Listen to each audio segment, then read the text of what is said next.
What's up, guys? I'm Chris Spags here, back with another Four Corners video for today's 15-game MLB main slate, courtesy of Osmo.com. Now, we had some decent angles in yesterday's video, and I hope some of you guys took that to the pay window, so let's keep the momentum going today. Like this video. There's 15 games, so you know where I'm going with this one. Give me your double dong pick. Which guy on the slate you think is going to hit 2 home runs today? Drop that in the comments along with a like, and if you are correct, I'll give you a special shout-out in Monday's video. But now onto the first corner on today's slate, the top pitchers, our favorite always. And today we have Trevor Bauer going against the White Sox. Is going to be the top guy industry-wide. Gets 4.4 implied runs against him, and he's expected to be the number 1 known pitcher on DK with 33%. He'll have 30% on Yahoo, and he'll also be number 2 on FanDuel with 15% due to a higher price there. Bauer has struggled some this year with his previous 3.6 xFIP and 11K per 9 numbers down to a 4.5 xFIP and 10.3 Ks per 9. He's also had some more fly balls allowed, which has resulted in a bump from a 1.8% home run rate to a 3.1% rate. The matchup and price here are hard to ignore, so I'm still going to get to Bauer. I think matching the field on him is probably what I'm feeling more so. It is still a positive hitting park. It is still a White Sox team who does have some power, and Bauer is giving up power. I hate how that rhymes,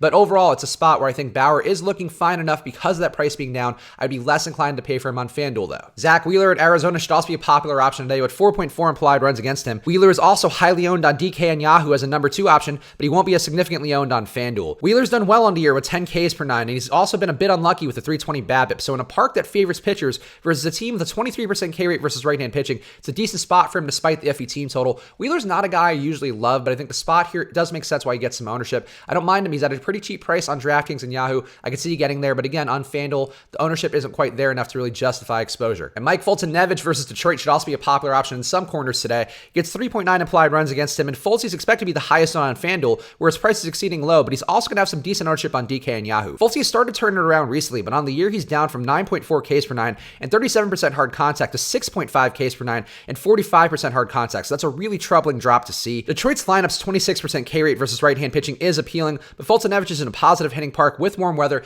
That could be dangerous for him given some of the negative regression he's had on the year. I think I'm more inclined to go against Fultz than I am to go with him today. There's a lot of pitchers to go to here, and I think Fulton-Nevich is one I'm going to clearly be under the field on. On to our next corner, the top stacks on the slate. In a Colorado stack versus Edwin Jackson, it's going to be the universal number 1 everywhere. They get 7.3 implied runs in their favor, which is a slate high, and Jackson's been brutal on what I assume is his 53rd MLB team with 13 hits per 9 and a 7.8% home run rate allowed. Jackson is likely due for some positive regression, but Colorado is not the spot to expect that to come with because Jackson's been unable to miss bats with 5.1 Ks per 9 and 41% hard contact allowed. In Colorado, if you're making contact, that equals death. This Colorado lineup maybe not the most impressive overall versus a righty. The prices aren't that bad given that high team total here, so I'm going to go to Colorado even though they are going to be probably very, very, very chalky today. The Cleveland stack versus Dylan Covey also just me with 5.6 implied runs in their favor. Covey's kept the ball down well with just 24% hard contact, but he's unable to miss bats with a 5.7% swing strike rate and just 4.4 Ks per 9. Cleveland disappointed many as a stack yesterday, but Covey seems due for negative regression. And the top 5 for Cleveland of Lindor, Mercado, Santana, Kipnis, and Ramirez should be better versus a right-handed pitcher.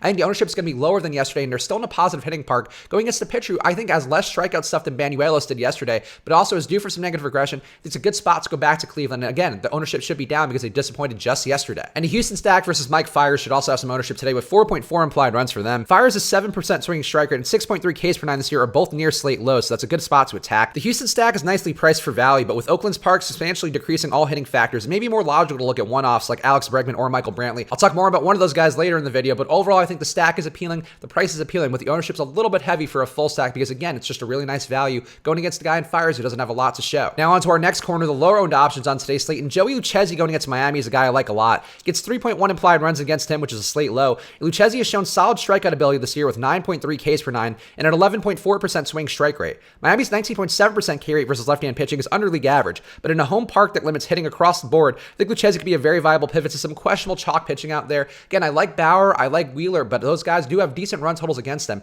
Lucchesi has a low one. He's in a positive pitching park. I think the spot for Lucchesi is about as good as he's going to get. The Dodgers versus Jake Arrieta are also a stack I like a lot today with 5.1 implied runs for them. Arrieta struggles mightily versus lefties with a 1.6 whip and 5.3 xFIP, as well as 10 hits per 9 allowed, as well as a 3.9% home run rate. Jock Peterson, Max Muncy, Justin Turner, Cody Bellinger, Corey Seager, and Alex Verdugo are all over a 121 WRC plus versus right-hand pitching, and they seem primed to smash Arrieta if the projected lineup holds up as expected to be. I like the spot for the Dodgers. I generally like the Dodgers a lot because they're always under-owned due to being a West Coast team and in a perceived positive pitching park, but the hitting has been there this year at Dodger Stadium. I think it's a nice spot here going against Arrieta, a guy who really does struggle mightily versus lefties. Chris Sale going against the Yankees is also a bit lower owned than I would have expected today with 4.2 implied runs against him. The Yankees lineup has a lot of power that's worrisome with a team 4.1% home run rate versus left-hand pitching, but Sale's relatively low owned for his skill set, and he was going to be a chalk pitcher yesterday. Now he's not chalk because of the size of this slate, and that's the kind of spot where I want to go back to Sale. Sale's 3.8% home run rate on the year is up a lot from a 2.4% rate going back to last season, but his 12.7 Ks per 9 and 14.2% swing strike rate may be able to find gaps